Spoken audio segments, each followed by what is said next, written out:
Hi, my name is Kaylaspence. Today we're going to be talking about episode 6 of Euphoria. Kat, what the fuck is your problem? You're being a bad friend now. You were a bad friend to me, and this whole new personality is seriously unlikable. So, this episode, I feel like every time I watch a new episode of Euphoria, it always tops itself. So I'm always like, oh, this is my favorite episode. This is my favorite episode. But I can't say this is my favorite episode because the next episode, I know that we're supposed to see Lexi's play, so that might be my favorite episode. Maybe the season finale. I don't know, but girl, we're gonna see. This episode was good in my opinion. I liked how we saw more than one character. In the last episode, we mostly saw Rue, but we saw less of Rue actually, which I kind of liked actually, because Rue, just being around Rue, watching her all the time, it's depressing. So I'm going to start with each individual character, then we're going to go down the list. So we're going to talk about Rue first. So basically we see Rue, she is going through withdrawal, and we see a heartbreaking scene. I did feel bad for her though when she was trying to open up the Jolly Rancher. I don't really be caring for Rue like that. I told y'all I don't really be fucking with Rue, but I felt bad for her. But I also was like, good for Rue though. She's gonna get back on drugs. I mean, that's the whole point of the show. She's gonna get back on drugs. Something's gonna happen where she's gonna relapse. But I'm glad that she is trying to get better, and she is brave, because I heard that withdrawal is like a bitch to go through, and the fact that she went through it at her house was just very, very brave of her. We see her call Ali once she gets better, and Ali ends up forgiving her, which I'm surprised he did it so easily. But I think at the end of the day, he kind of knew, like, you know, she was on drugs. This is what they do. I was in the same predicament. So I feel like it doesn't matter what Rue does. He's always going to be there for her, because he knows what it's like to be Rue. He knows what it's like to struggle, to need help, to relapse, to get better, to relapse again. Like, he kind of knows this cycle, this journey. And so I think he was going to forgive her either or. I just think he was angry at the time when she told that to him. I like how he came over and they all kind of sat together as like a family. But I like how he came over and they seemed like this big happy family. I think it'd be kind of cool if he married Rue's mom, but also kind of weird because like that's her sponsor. Like, it'd be too close. But I like how he came through and they had dinner together. Let's talk a little bit about Gia though. Gia, I be feeling bad for Gia, y'all. Gia ain't never happy, child. She ain't never happy. She is crying, lurking around corners like a killer. She just ain't never seen the sunshine in that house. We're not gonna get a Gia episode. I know people want one so bad, but that man ain't giving us no Gia episode. We ain't getting a Gia episode, child. This is the best you're gonna get. And we got a little back history on Rue's mom. I thought we were gonna get her story, but we didn't. How her mother grew up in the church, and that's just all we got. So maybe there's something coming that way. I don't know. Let's talk about our favorite couple in the entire existence, Lexi and Fez. So we see Lexi a couple weeks. It's about to be a couple days until her play starts, so she's working on that. But we see her go to Fez's house, and they're on her couch, and they're talking, and she's talking about the play and how she thinks Cassie's going to handle it, and stuff like that. And it was funny with Fez, who was like, you should put in the play the time that I beat Nate's ass. And I was like, honestly, iconic, but I don't think she's gonna put it in. But she better put it in though, because I would really like to see that in the play. But the whole chemistry with when I tell you, your girl was smiling when they were on that couch, girl, like I ate it up. Oh, the talking. And then when they were crying, when they watched Stand By Me, they were singing the song. He held her hand. Girl, Sam doing something right. I hope he don't fuck it up. I hope he don't fuck it up, because he always doing some weird shit. But Lexi and Fez for the win. We see that Custer is...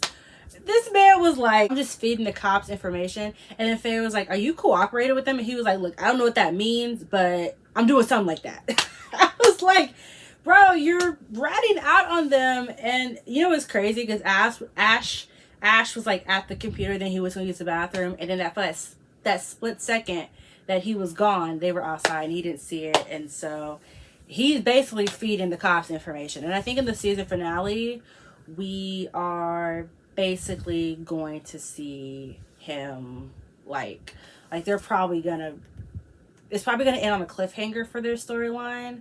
Like either somebody's gonna come for them or they're gonna get arrested. Something's gonna happen that's gonna be on a cliffhanger. I know it is. I know for a fact it's gonna be left on a cliffhanger. But yeah, I'm hoping they don't go to jail. I mean, Fez can go to jail, but Ash will probably go to juvie. Is Ash even in school? I never see this man with a backpack unless it got drugs in it. That man in school. But that's all I got for Lexi and Fez. And I know for the next episode, I saw the teaser that we see him in the mirror with a tuxedo on and he has the flowers in his hand, like he's going to the play. But there's like a thing where like there's like a little glimpse where Lexi's looking out to the audience and he's not in his seat. So I wonder if he's going to make it, if he's going to get kidnapped, is he going to get arrested? Because it made it seem like he's not going to be there. So I want to see about that. Ugh. Let's talk about Nate, Maddy, and Cassie. Ugh. So we see Cassie going on this spiral. She's freaking out because now Maddy, but she wasn't actually mad that Maddy knew. She was trying to justify why she did that bullshit. Cassie is the type of person that they do something fucked up, but they don't want to admit it. So they try to find loopholes to justify the fucked up shit that they did. And the fact that she went to the living room not once but twice, and it was like, I don't know, like, why people are mad at me. Maddy wasn't even dating him. I did nothing wrong. But it's like, if you did nothing wrong, then why are you panicking? You're not going to be panicking if you did nothing wrong. You're not going to be going crazy over something if you didn't do anything wrong. And then her mother was like, yo, like, I'm trying to watch Millionaire Matchmaker. Like, her mother was not here for it. And the fact that Cassie came back and tried to compare her life to Rue's, I said, girl, Rue's father died. Rue was on drugs. Rue's got OCD. She's got anxiety. Like, Rue's got so many mental issues.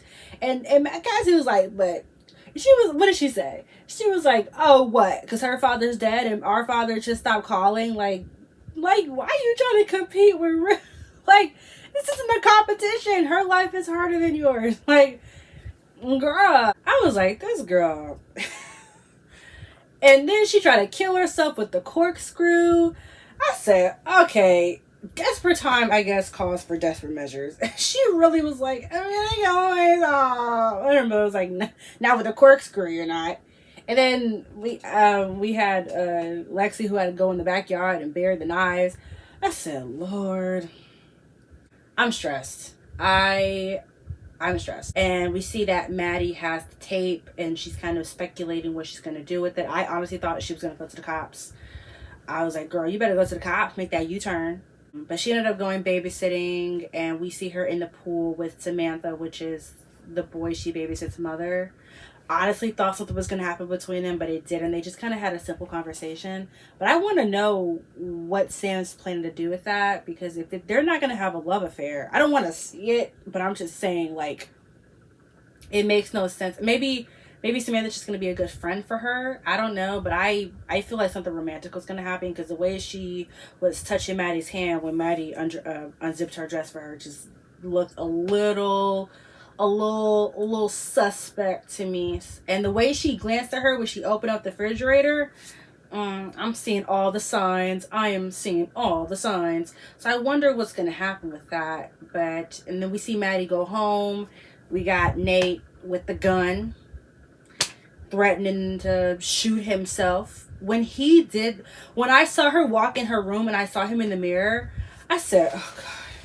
I said, Jesus, heaven, Lord Christ, praise me and give me wisdom, give me courage to watch this scene, because I when I tell you I was scared for life, because you saw what he did with the guy, that Kevin guy. You saw what he did with him, so I was like, I can't imagine what he gonna do with Maddy. And then Maddy was like, I love you, Nate. I love you. He was like, girl, I know you're trying to play me for a fool, trying to play me for filth. You're not gonna do it. But basically, we see him and Maddy, and he's like, look, where's the tape at? And she's like, I don't know what you're talking about. He's like, bet. puts this girl on the bed, puts the gun to his head, and threatens to shoot himself in front of her. And it's like clicking the safety. I said, this man is crazy. And then when she huddled into herself, he was like, oh, I'm sorry. I just, she was like, man, get away from me. This man's like, hey, I just had to do what I had to do to get this tape. But we know he took the tape not, because originally he was protecting his father trying to get the tape. But now it's like he's trying to protect himself. So we'll probably see Nate run his father's construction business and, whatever. But, yeah, that scene was crazy as a motherfucker. I was like, Sam, what's this? It was a good scene. I ain't even gonna lie to you. It was a good scene. But it was a little scary, a little scary. There are people online that sympathize with Nate, and I feel like after this, if you sympathize with him, girl, you are a problem in itself. Because if you support it,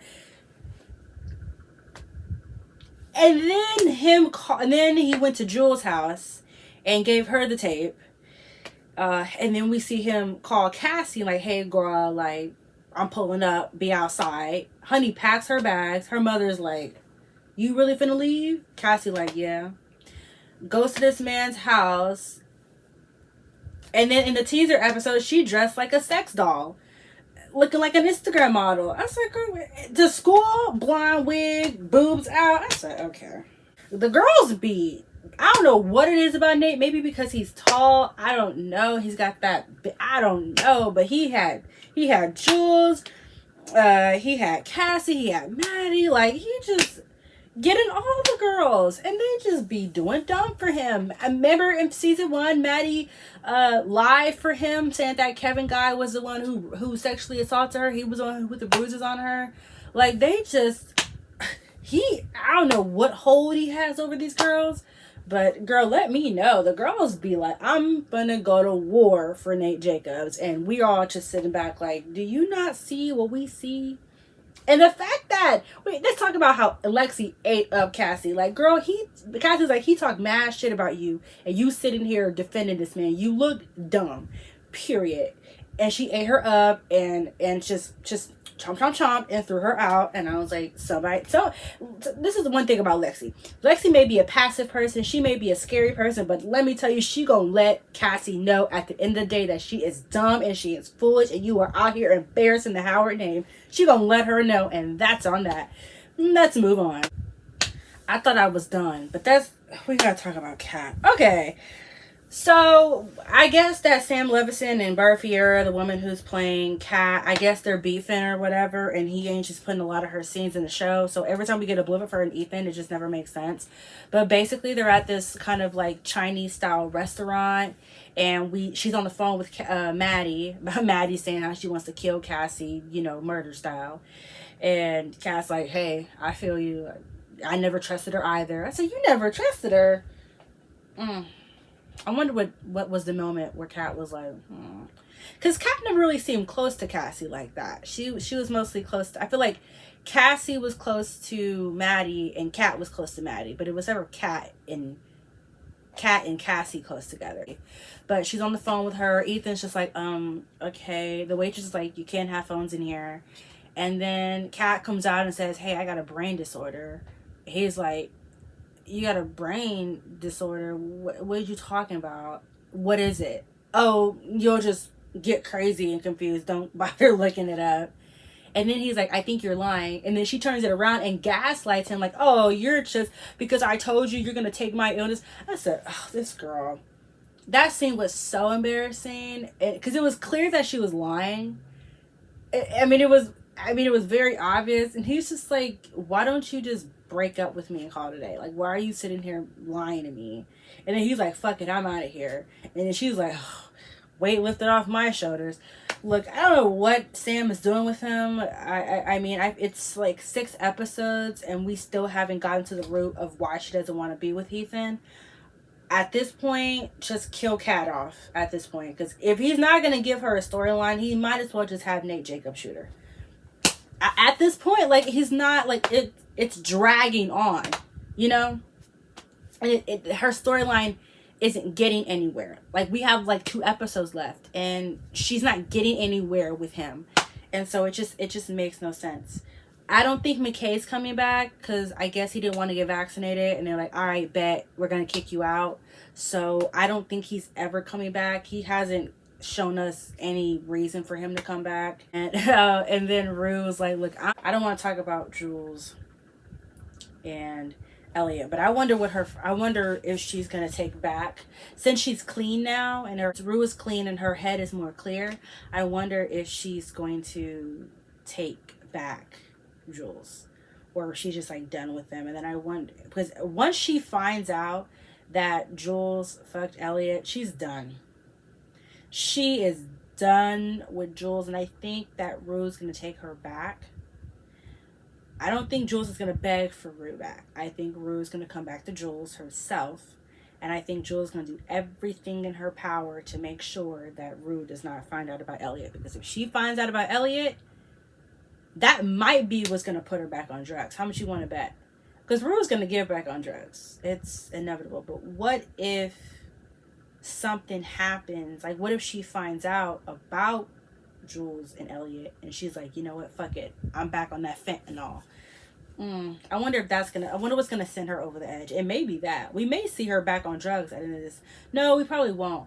Because I watched the after show, and Zendaya was like, we kind of want to end Rue on a happy note. So I wonder what they're going to do with that. So we see that Cal is now gone. Where? We don't know. His pee is still on the ground. Nobody bothered cleaning it up. We finally get to see Marcia have more than 3 lines. And, you know, in season 1, she was made out to be this weak person. Now we see her being like this strong, kind of benevolent person. And the fact that she knew that Nate was violent, she knew that Nate had violent tendencies, and she knew that he choked Maddy. Like, she knew all of that. And I'm like, girl, yes, she knows her son. But I don't like how she was when she was like, you know, when you took her by the arm and dragged her away, I was like, yeah, that's my son, and I can't blame you that you choked her. I was like, so you are aware that your son abused this girl, knew that he lied, and you're just like, good for you. And Nate was like, wait, what? I was like, wait, hold on a damn minute. And then was like, oh, thank God you broke up with Maddy, because she would have purposely got pregnant and kept the baby just to spite you, to ruin the rest of your life. Basically what she did to Cal, if we're gonna go there. So maybe she sees herself in Maddy. But people were online thought that it was racist because she was talking about Cassie like she was like this fucking Virgin Mary, and talking about Maddy like she was pure trash. And people thought it was because maybe Maddy's, you know, Hispanic, and you know, Cassie's Caucasian. Maybe that's what it is. I didn't see it as that, but when I went back and watched an hour ago, I was like, well, that could be it. Her mother could be racist. So I don't know how that's gonna go, but I did like how they chatted and stuff like that. And there was one point where he was like, I think you're trying to say something without trying to say it. And she was like, I'm not. So I did see online, somebody was like, what if Nate's father touched him sexually? And I was like, well, maybe not. But I don't really see any signs of that. I just think he hates his father, and he just couldn't stand him. And once his father left, he felt like he could finally like breathe and, you know, be his own man. But I like to see Marcia talk. She was pretty funny. I just didn't like how she said that about Maddy. It made Cassie like this benevolent angel, knowing damn well Cassie ain't shit and will never be shit. And Maddy finna eat her up. Maddy better eat her up this season. I'm telling you, I want to see Maddy go crazy. She better pull a Ted Bundy. She better pull a Zodiac killer. Like, she better get revenge. I do not want this season to end and there ain't no revenge. I will be very angry. I will be furioso. Got my new book. I don't know if anybody on here reads, but I got House of Sky and Breath by Sarah J. Maas. This thing is humongous. Already got spoiled for it, by the way, because people on Twitter don't know how to shut the fuck up. And so your girl got spoiled, but I'm still going to read it. That's all I've got to say for this video. Please like, subscribe, comment, follow any of my social medias. Will be down in the description box below. If you want to follow my book channel, want to talk about everything book related, you can follow me, Honeygirl Books. That will be linked to the description box below. I write, if you're not aware, so if you want to read any of my books, all that will be in the description box too. Any type of photos or any type of videos that I use is straight from YouTube. Any photos that you see that I use come straight from Pinterest. If you want to know how I make my thumbnails, I use Canva and I get my photos from Pinterest and all that good stuff. I really got nothing else to say. That's the end of this video, and thank you for watching. I'll see you next week. Deuces. Kat, what the fuck is your problem? You're being a bad friend now. You were a bad friend to me, and this whole new personality is seriously unlikable. World Store! Why? Because I won't sit and listen to you bitch and moan about your psychotic, abusive boyfriend who you've literally broken up with 1,000 times. It was literally the lowest point in my life.